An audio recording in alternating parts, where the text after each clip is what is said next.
bonsoir. Alors, une interview suivie par des dizaines de millions de spectateurs à travers le monde déjà. Est-ce que vous pensez que l'état des lieux des relations avec l'Ukraine exposé par Vladimir Poutine hier sera perçu de façon adéquate par ceux qui ne connaissent pas forcément bien ce sujet ? Alors je pense qu'il a placé la barre assez haut, incontestablement. Je pense qu'il s'adresse à différents publics. Il s'adresse aux Américains. Mais je pense que pour les Américains, j'irais, pardonnez-moi l'expression de base, c'est peut-être même la barre un peu haut. Donc il s'adresse aussi à une partie de l'intelligentsia américaine, notamment cette intelligentsia qui suit Donald Trump. Et je pense aussi qu'il s'adresse aux Ukrainiens.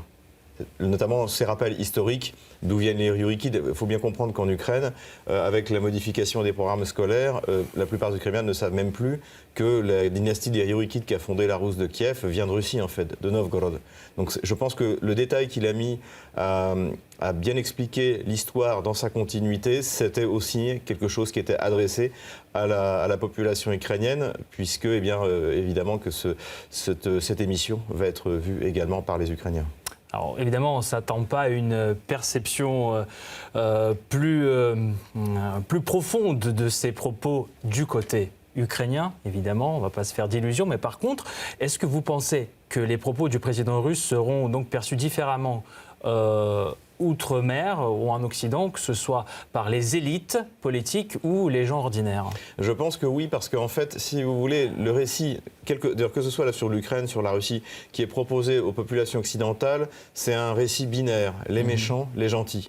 Et en fait, Vladimir Poutine, en se référant à l'histoire, ce qu'il montre, c'est que l'histoire et la politique, en fait, c'est beaucoup plus compliqué que ça. Et que les raisons de ce conflit aujourd'hui, de cette opération militaire spéciale, on peut dire de cette guerre de l'OTAN contre la Russie, elles vont chercher leur origine il y a 1000 ans. Et c'est ça aussi qui est important. En fait, pour moi, Vladimir Poutine a donné un cours de sciences politiques, avec référence à l'histoire, et en même temps un cours de diplomatie en expliquant le chemin diplomatique qui a été suivi, alors on peut dire qu'il est un échec, puisque Vladimir Poutine, comme la plupart des gens de sa génération, c'est-à-dire les années 90, ont cru en l'Occident, vraiment ont cru que effectivement ils avaient un modèle qui était meilleur que celui de l'Union soviétique, et finalement ils ont été trompés. Donc je pense que dans ce sens-là, cette espèce de rétrospective va être utile pour sortir encore une fois les populations occidentales d'un raisonnement binaire. Les Russes sont méchants, les Américains sont gentils, ou inversement. Vladimir Poutine n'a jamais dit que les Américains étaient méchants. Il a mis un peu en évidence leur côté un petit peu, pardonnez-moi, mais sournois, et quelquefois même déviant. Mais il n'a jamais jeté l'anathème comme on peut le voir au contraire dans les médias occidentaux. Alors, il a également parlé des pourparlers possibles, mais on connaît les relations de Tucker Carlson avec Donald Trump. On peut le voir, nous, comme déjà le candidat, un possible candidat aux élections américaines. Est-ce que dans ce contexte des élections américaines qui s'approchent, on peut voir dans cette interview un message aussi pour non seulement l'électorat américain, mais aussi tous les Américains qui vont se présenter Je le pense incontestablement. De toute manière, la Russie ne peut pas négocier avec l'Ukraine puisque c'est interdit par la loi ukrainienne. Il y a eu deux lois qui ont été prises, l'une par Zelensky, l'autre par le Parlement de la Rada. Donc Zelensky ne peut pas parler à Vladimir Poutine, c'est interdit par la loi. Donc, et de toute manière, ce n'est pas lui qui décidera in fine, ce sera le président américain, ou en tout cas l'administration américaine. Avec Joe Biden, on ne voit pas comment ça pourrait déboucher sur quelque chose. En revanche, effectivement, l'arrivée de Trump pourrait rebattre les cartes, non pas parce que Trump aime la Russie, mais parce que c'est un isolationniste et qu'il ne comprend pas pourquoi les États-Unis devraient verser des dizaines de milliards de dollars, on va atteindre, je pense, les centaines, pour un conflit qui finalement n'engage pas les intérêts vitaux des États-Unis, mais qui engage effectivement une ambition hégémonique, mais qui commence à montrer ses limites aujourd'hui, y compris aux États-Unis. Donc c'est un peu, je m'adresse à tout le monde, mais je voudrais que mes mots soient perçus de façon adéquate par ceux qui pourraient décider de quelque chose plus tard aux États-Unis. C'est ça, en gros. Tout à fait. Pour moi, ces 2 heures de discours, il y a différents niveaux. Il y a un niveau qui s'adresse aux élites, aux gens qui sont capables de comprendre la subtilité. Comprendre aussi que Vladimir Poutine ne fait pas ça par hasard. Quand vous écoutez Vladimir Poutine qui explique la création de l'Ukraine par les bolcheviks, le premier interview de Poutine qu'on a, ça date de 1991. C'était encore à l'époque de l'Union soviétique. Il venait d'arriver à la mairie de Saint-Pétersbourg. bureau et il est interrogé par une chaîne locale. Et il le dit à ce moment-là, oui, bien sûr, les bolcheviks ont placé une bombe sous l'État unitaire. Et donc on comprend que c'est, d'ailleurs quand on écoute Vladimir Poutine, c'est quelqu'un qui réfléchit sur l'histoire. C'est pas seulement un érudit, c'est quelqu'un qui a toute une réflexion et il pense à ça depuis longtemps, depuis au moins 35 ans. Et donc effectivement, ça s'adresse à une partie des élites dirigeantes, non seulement d'ailleurs aux États-Unis, mais également en Europe. Pour essayer d'expliquer ça aux gens. Et en même temps, il y a un discours d'un niveau un petit peu en dessous, qui est plus accessible pour toute la population et de comprendre surtout par le ton, par le calme, parce qu'il y a aussi quand même un comportement qui est assez impressionnant, c'est-à-dire le calme absolu, le sourire, la fermeté aussi. Et ça, évidemment, c'est quelque chose, et un message qui est envoyé par ce comportement vis-à-vis des populations occidentales, incontestablement.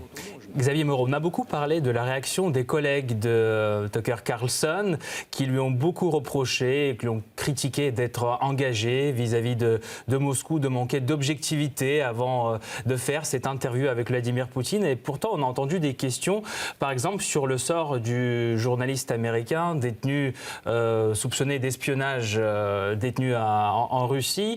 Aussi, les anciennes déclarations de Moscou de vouloir rejoindre l'OTAN, par exemple. La question qu'il a posée à Vladimir Poutine, le sort de l'opération militaire spéciale également. Est-ce que c'était une interview finalement sans langue de bois véritablement selon vous? Oui, je pense que d'ailleurs aucun sujet n'a été évité. Vous venez de citer les plus gênants en ce moment. Simplement, Tucker Carlson n'est pas comme beaucoup de ces journalistes qu'on voit non seulement aux États-Unis mais en France. C'est-à-dire que l'important, c'est la personne interviewée. C'est pas la personne qui interviewe. Et souvent, ce qu'on voit, c'est une volonté de se mettre en avant et surtout de ne pas être soupçonné d'être trop proche de la personne interviewée. Donc là, Tucker Carlson s'est comporté tout à fait normalement. L'important, c'était ce qu'allait dire Vladimir Poutine. C'était pas les questions que, je dirais presque, qu'elle allait poser Tucker Carlson. Et c'est pour ça que l'entretien s'est bien passé, parce qu'on a entendu ce que Vladimir Poutine voulait dire. Vous avez suivi, vous, aujourd'hui, les réactions internationales. Est-ce qu'on a quelques retours? Comment cette interview a été perçue en Europe, en France notamment? Pas seulement aujourd'hui. Même avant l'interview, c'était à celui qui allait... Surtout l'après.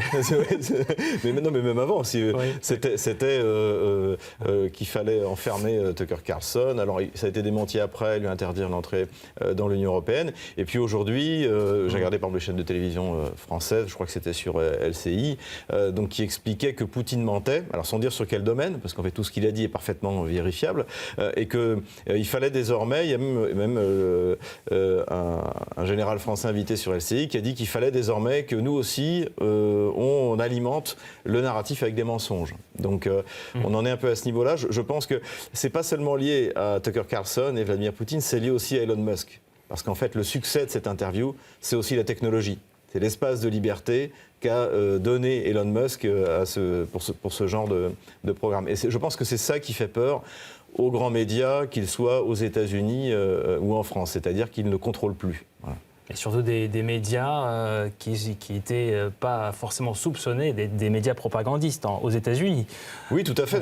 Vous voyez d'où vient Tucker Carlson, c'est Fox News. Alors c'était la grande chaîne conservatrice aux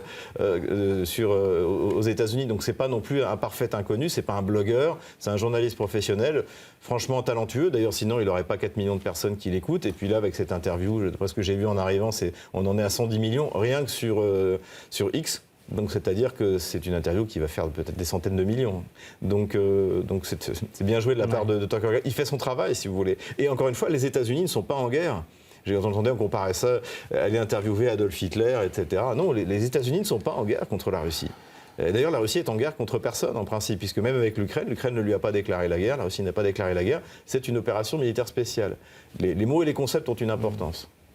Merci beaucoup, Xavier Moreau, pour votre analyse. Je rappelle, vous êtes analyste politico-stratégique. Merci d'avoir expliqué certains points sur cet entretien d'hier. Merci beaucoup. Merci encore.